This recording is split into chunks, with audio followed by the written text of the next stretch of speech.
অসমৰ শক্তিখণ্ডৰ আগশাৰীৰ প্ৰতিষ্ঠান 100 মেগাৱাট ক্ষমতাসম্পন্ন কাৰ্বি লাংপি জলবিদ্যুৎ প্ৰকল্প। ৰাজ্যৰ শক্তিখণ্ডৰ এক বৃহৎ চাহিদা পূৰণ কৰি আহিছে এই প্ৰকল্পটোৱে।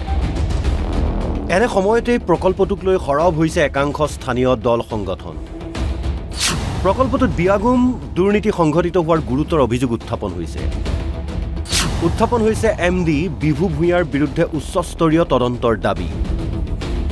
বৰ্তমানে গুৱাহাটীত কৰ্মৰত এইগৰাকী বিষয়াৰ বিৰুদ্ধে এই গুৰুতৰ অভিযোগ কাৰ্বি লাংপি ঠিকাদাৰ সংস্থাৰ। পৰিচালন সঞ্চালক বিভু ভূঞাই নিজ খেয়াল খুচিমতে হকে বিহকে নিবিদা আহ্বান কৰি এতিয়া উঠি পৰি লাগিছে ৰাজকোষৰ ধন সৰাত কৰাত। প্ৰকল্পটোৰ পাৱাৰ গ্ৰিডত থকা পুৰণি ডিজি সেট থকাৰ পিছতো নতুনকৈ আন এটা ডিজি সেট আৰু এখন ক্ৰেনৰ নিবিদা আহ্বান কৰে এই বিষয়াগৰাকীয়ে। কিন্তু কাৰ্য সম্পাদন কৰা ডিজি সেটৰ পৰা পৰ্যাপ্ত শক্তি যোগান নোপোৱাৰ ফলতে সম্পূৰ্ণৰূপে ব্যৰ্থ হৈ পৰে এই ক্ৰেন। বিকল নোহোৱা ক্ৰেন আৰু ডিজিৰ ঠাইত নতুনকৈ ক্ৰয়ৰ নিবিদাৰে বিষয়াগৰাকীয়ে 1.5 কোটি টকা সৰকোৱাৰো অভিযোগ উঠিছে। কাৰ্বি লাংপি জলবিদ্যুৎ প্ৰকল্পৰ লগতে Lakwa thermal power station, Namrup thermal power station, মানে অসমত যিবিলাক নেকি পাৱাৰ প্ৰজেক্ট আছে সেই প্ৰজেক্টবিলাকত পুৰণা ডিজিবিলাক আঁতৰাই নতুন ডিজি ৰিপ্লেচ কৰিছে। তাৰে এটা হৈছে পাৱাৰ হাউচত যিটো ডিজি সেট বহাইছে সেই ডিজি সেটে যিটো ক্ৰেং আছে, তাত গধুৰ বস্তু অনা নিয়া কৰিবলৈ যিটো ক্ৰেং আছে ভিতৰত, সেই ক্ৰেংটো যিটো পৰ্যাপ্ত পৰিমাণে যিটো পাৱাৰ ছাপ্লাই লাগে সেই পাৱাৰ ছাপ্লাইটো নতুন ডিজিটোৱে দিব পৰা নাই। এই 3বাৰ লোড টেষ্টিঙতো সেই ডিজিটোৱে ফেল মাৰিলে। ফেল মাৰাৰ সত্ত্বেও যিজন কণ্ট্ৰেক্টৰে এই ডিজি সেটবিলাক ছাপ্লাই কৰিছে তেওঁৰ ওপৰত কোনো ধৰণৰ একশ্যন লোৱা নাই। পুৰণা ডিজিটো পুনৰ তাত ৰিপ্লেচ কৰি পেলাই টেষ্ট কৰিব লাগিছিল সেইটো কৰিব পৰা নাই তেওঁলোকে। ইয়াৰ পৰিৱৰ্তে কি কৰিছে তেওঁলোকে, এতিয়া বোলে ক্ৰেং বেয়া, ক্ৰেংটো সলনি কৰিবৰ নামত, কিছু মডিফিকেশ্যন কৰিবৰ নামত অলমষ্ট 1.5 কোটি টকা মানৰ এটা বগদাৰ এটা নিৰ্দিষ্ট ঠিকাদাৰৰ নামত জাৰি কৰিছে।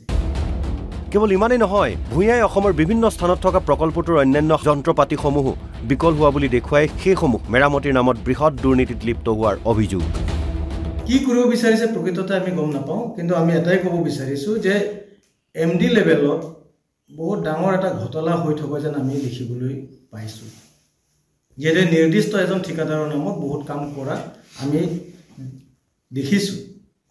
বিজুলী ভৱন ৰিপেয়াৰিঙে কওক, তাৰ তলৰ মহলটো ৰিপেয়াৰিঙে কওক, বা অন্যান্য লাকুৱা নামৰূপ থাৰ্মেল পাৱাৰ ষ্টেচনবিলাকত কনফাৰেন্স হল ৰিনোভেশ্যনে কওক, বা আমাৰ কাৰ্বি লাংপি জলবিদ্যুৎ প্ৰকল্পত ক্ৰেং ৰিপেয়াৰিং, যিটো এতিয়া এট প্ৰেজেণ্ট যিটো ইতিমধ্যে যিটো অৰ্ডাৰ উলিয়াইছে, আৰু ডিজি সেট ছাপ্লাই, তেনেকুৱা ধৰণৰ অৰ্ডাৰবিলাক কেৱল এজন নিৰ্দিষ্ট কণ্ট্ৰেক্টৰৰ নামত কৰিছে। গতিকে তেওঁলোকে খুব সম্ভৱ এমডিৰ লগত কিবা এটা জড়িত আছে যেন পাইছোঁ।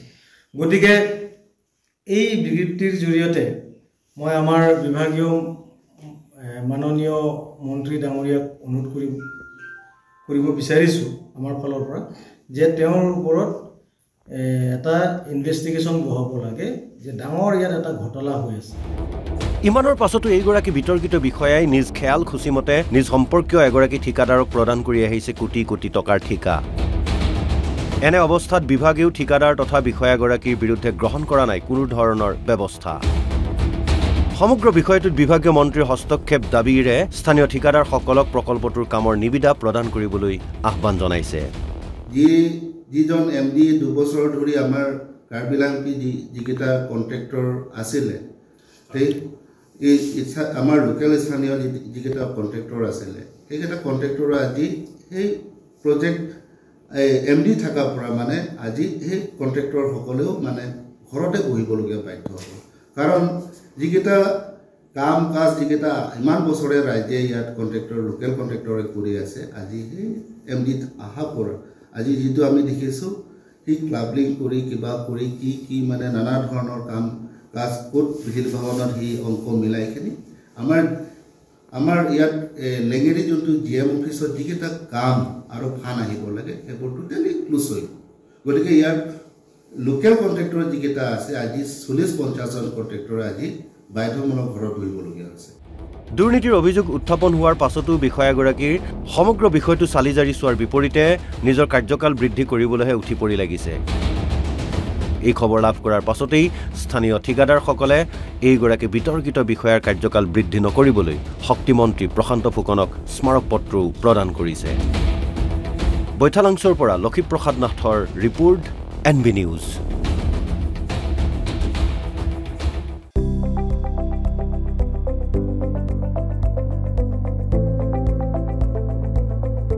NB নিউজ, সহজ সৰল ভাষাত নৱভাৰতৰ কথা।